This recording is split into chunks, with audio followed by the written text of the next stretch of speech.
Well, welcome back again. We've got two more topics relating to partnership. One of those is exit. I'm just going to run through a document here of the main issues in exit. Just to be clear at the start here, with exit, we're talking about planning to leave, not dissolution by death, bankruptcy, illegality, or court order. Those are contained in sections 35, 36, and they are about ending the partnership. Exit may involve ending the partnership, but what we're really talking about is how does a partner leave the business and what do they take with them? Uh, this topic will include various elements from other recaps, so I won't go into detail when that occurs, just refer to it. But there are two ways to exit. The first here is the partnership continues, you're paid out for your share, and you go. And that's normal where partnership agreements provide for it. And really, that's what we'd like to see in most partnerships, unless it's a single event partnership, or you have specific reasons that you want to make sure it actually dissolves so that all the assets are distributed. The other option is the partnership's dissolved and they are sold and distributed. So you make a decision as to which is the approach you want. And within this, we have a number of issues. One is how to leave. That means, do we want a situation where the partners give notice and can leave immediately? Do we want a situation where they have to give a certain amount of time? Uh, which one applies depends whether you have a partnership agreement providing for it or not. If there's no partnership agreement, if we have no agreement at all in place or no clause in this, then we use section 29, and that's called partnership at will. Will just means your decision. So anyone can end at any time by notice. If you look at section 29 in the Partnership Act, retirement from partnership at will. Any partner may determine the partnership at any time, determine means end or terminate, on giving notice of his or her intention to do so by all the partners, to all the partners. So that really means anybody can terminate the partnership at any time, which is going to require the partnership assets sold, dissolved, distributed. They can end your business. What notice is depends on the original partnership deed, if there is one.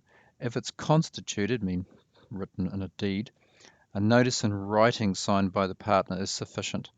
If it's not constituted by deed, then ordinary rules of notice would apply. And that is a changing set of rules depending on what the court thinks is acceptable.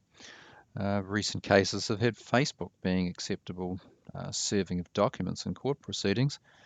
So the issue would simply be, has this knowledge got through to the other partners? If you fail to actually give notice, you haven't got out of the partnership.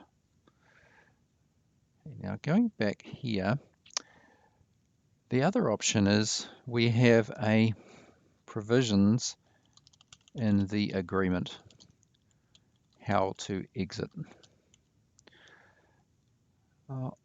What assets can you take? If we refer back to the partnership discussion on ownership, the actual answer to that is none, unless provided in the agreement. If you recall from that brief overview of ownership, partners under Section 27 have co-ownership of all assets. They don't have a specific asset, so they have a right to take a share of the capital of the firm. So they're entitled to be paid out, whatever their monetary share of the assets are. If you want to change that, you can change that because it's one of the default rules, not a compulsory rule. What about profit or loss at the time? Going back to the Act again, how much are you liable for when you leave a partnership? This is covered under Section 20, liabilities of incoming and outgoing partners, as the basic rule. So what does Section 20 provide for us? And you'll see there, a partner who is admitted into a firm does not become liable to the creditors for anything done before he or she was a partner. So your liability to pay under Section 12 for the creditors starts when you join and it ends when you leave. That's the basic rule.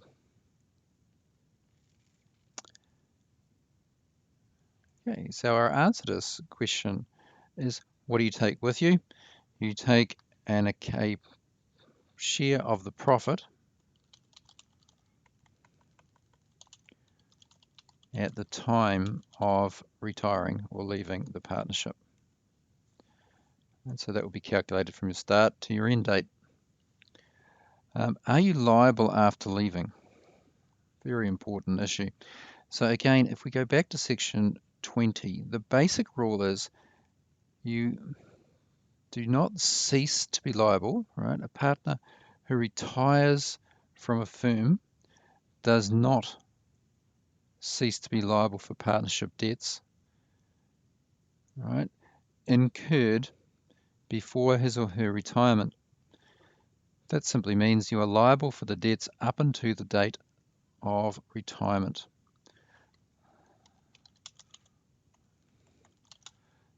Debts and obligations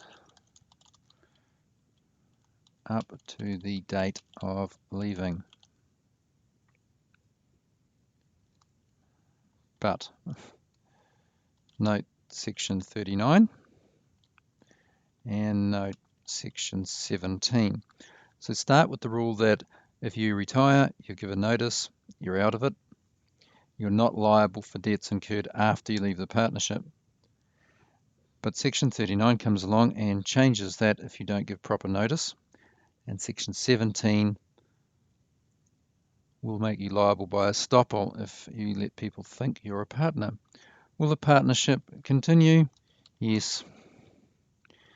It's quite normal for the partnership to continue. It's provided for in the agreements what will happen. That, of course, is the ideal situation. Our real issue is, how do we pay people out? So the how to exit: by notice if the partnership is at will, Section 29, and by notice and whatever is required under your partnership agreement if you have one. And that is excluding the options of going to court and having the partnership dissolved.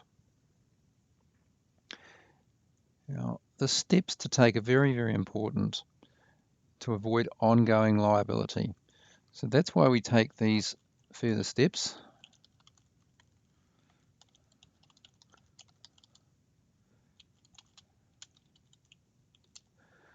So Section 39, it covers two groups of people. One is existing creditors and future creditors. We have two different rules for those. So if we go to Section 39,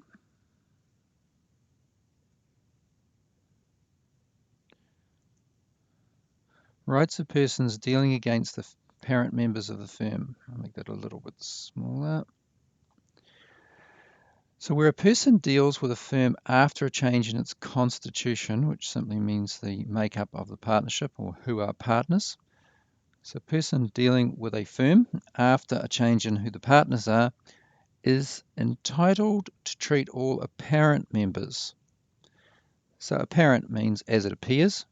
The person is entitled to treat all people who appear to be members of the old firm as still being members of the firm until he or she has notice of the change.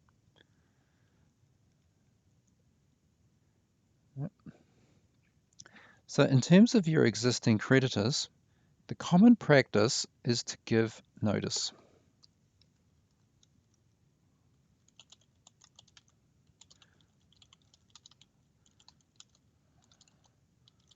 Creditors, the customers, etc. This is often done as a marketing process to say we've had a change and we welcome a person and say goodbye to someone else. What they're actually doing is notifying all the creditors, customers, that this person is no longer a partner and complying with Section 39. That covers existing creditors. What about everybody else? And this is covered by subsection 2. An advertisement in the Gazette shall be noticed to persons who had not dealings with the firm before the date of the change so advertised. Right, so for future creditors or other persons, a notice in the Gazette.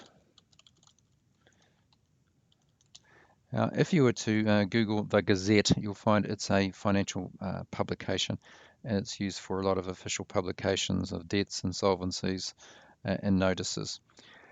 It is deemed to be knowledge. So if you put it in there, everybody is deemed, legally assumed that is, to know. And so they can't claim anything. The issue in section 17 is refer earlier when we look at holding out.